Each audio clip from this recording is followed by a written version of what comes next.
दोस्तों इस वीडियो में हम देखेंगे क्लास टेंथ का। इस वीडियो में हम देखेंगे प्रश्न नंबर 10 जिसमें लिखा है निम्नलिखित दशमलव को p बटे क्यू के रूप में परिवर्तित कीजिए। मैं बहुत इजी ट्रिक से आपको बताऊंगा, वीडियो को शुरू से आखिरी तक देखते रहिएगा। तो यहाँ पे पहला प्रश्न देखिए दिया है 0.70 और उसके ऊपर एक निशान है जिसको हम लोग बार का निशान भी बोलते हैं। ठीक ना। तो यहाँ पे ये भी आपको 7वीं क्लास में देखने मिला होगा, ये बार का निशान। इस निशान का मतलब है कि जिस भी संख्या के ऊपर रहेगा उन संख्याओं को कम से कम 3 बार आप नोट कर सकते हैं। जैसे 5 के ऊपर बार का निशान है तो इसको 3 बार नोट करेंगे तो ये इस प्रकार से हम लोग इसको दर्शा सकते हैं। यहाँ पे देखिए हमको बोला गया है कि दशमलव माने p बटे क्यू के रूप में दर्शाइए। तो सबसे पहले जो प्रश्न दिया है उसको मान लेते हैं। माना कि ये p बटे क्यू के बराबर है, ऐसा हम लोग मान के चल रहे, ठीक ना। ये हम लोग माने हैं तो मानने से इतना आपको मिल जाएगा। अब देखिए ये जो संख्या है जिसमें 70 के ऊपर बार का निशान है, इसको थोड़ा सा आप चेंज कीजिए और इस प्रकार ये हो जाएगा 0.70 70 और 70।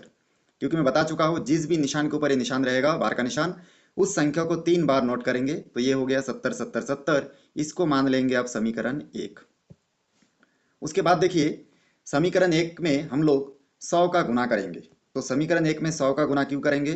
क्योंकि समीकरण 1 में 100 का गुना इसलिए करेंगे, तो यहाँ पे नोट कर देते पहले।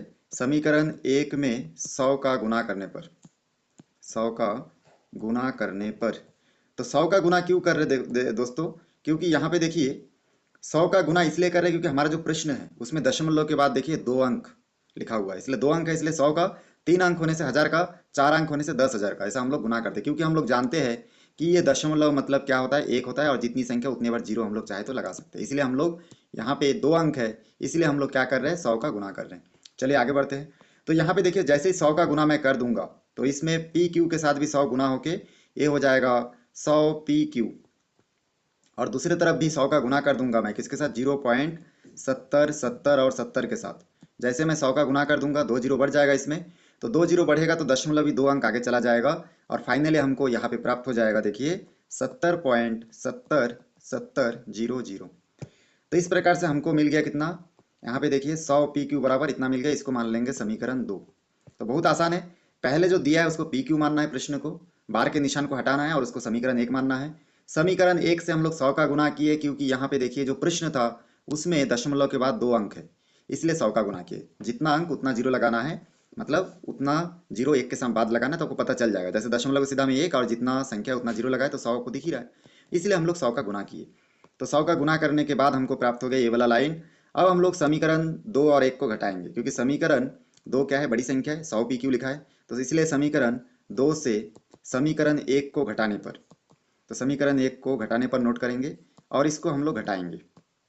तो जैसे हम लोग इसको घटाएंगे तो यहाँ पे बाया पक्ष के साथ घटेगा। तो देखिए यहाँ पे हो जाएगा आपका 100 पी क्यू, ये जो है घटेगा, देखिए समीकरण 1 में जो खाली पी क्यू लिखा है उसके साथ घटेगा। और इसी प्रकार से राइट हैंड साइड में मतलब इस तरफ आपका देखिए यहाँ पे समीकरण 2 में जो लिखा है 70.7070, इसके साथ माइनस हो जाएगा। और यहाँ पे समीकरण 1 में जो दिया है इसको भी नोट करेंगे हम लोग। सॉरी, समीकरण 1 कहाँ दिया है, ये देखिए ये दिया है, ऊपर दिख रहा है। तो इसको देख देख के नोट करेंगे, क्या हो जाएगा 0. तो यहाँ पे नोट करेंगे 0.707070। अब इसको घटाने से कितना आएगा उसको हम लोग यहाँ पे घटा के देखेंगे। तो चलिए मैं यहाँ पे रफ में आपको घटा के बता रहा हूँ। जैसे कि यहाँ पे लिखा है 70.7070 और 00, उसके बाद हम लोग इसको घट लेंगे नीचे। तो यहाँ पे हम लोग लिख सकते हैं दशमलव के सीधा में दशमलव और यहाँ पे हो जाएगा 70 70 और 70। और यहाँ पे सामने कुछ नहीं, मतलब जीरो है, यहाँ पे भी जीरो लगा हुआ है। तो इस प्रकार से हम लोग इसको घटाएंगे तो यहाँ से देखिए क्या मिलेगा। अब घटाने से यहाँ से एक हासिल लेंगे तो हो जाएगा 10, 10 में सॉरी 00 क्या हो जाएगा आपका, सबसे पहले तो जीरो ही लिखना पड़ेगा, तो यहाँ पे जीरो हो जाएगा। उसके बाद यहाँ पे 7 एक में नहीं घटेगा, हासिल लेंगे 10 हो जाएगा, तो यहाँ पे 7 यहाँ पे 10 में तो क्या हो जाएगा 3 हो जाएगा। एक जो है 10 में नहीं घटेगा, हासिल लेंगे 10 हो जाएगा ऊपर, तो यहाँ पे एक 10 में घटाएंगे 9 बचेगा। उसके बाद देखिए 7 और 1 8, ऊपर यहाँ नहीं जाएगा 7 में, तो यहाँ से हासिल लेंगे 17 हो जाएगा, 8 17 मतलब यहाँ पे 9 बचेगा। उसके बाद एक देखिए जीरो में नहीं जाएगा, हासिल लेंगे तो 10 हो जाएगा, 10 में एक घटाएंगे तो 9 बचेगा। मैं नीचे से हासिल ले रहा हूँ, आप लोग ऊपर से ले रहे हो, मतलब एक ही है। उसके बाद देखिए 7 और 1 8 होगा, 7 में नहीं घटेगा, ऐसा हासिल लेंगे तो 17 हो जाएगा, तो यहाँ पे 9 बचेगा, दशमलव का दशमलव। एक जीरो में नहीं घटेगा, ऐसा हासिल लेंगे तो यहाँ पे देखिए 10 हो जाएगा, यहाँ पे मतलब 9 बचेगा। एक 7 में घटेगा 6 बचेगा। तो कुल मिला के घटाने से तो इतना ही बच रहा है। तो जितना बच रहा है इसको हम लोग देख देख के यहाँ पे आराम से नोट कर देंगे। यहाँ पे देखिए 100 पी क्यू और यहाँ पे खाली पी क्यू लिखा है, मतलब एक पी क्यू यहाँ पे लिखा हुआ है।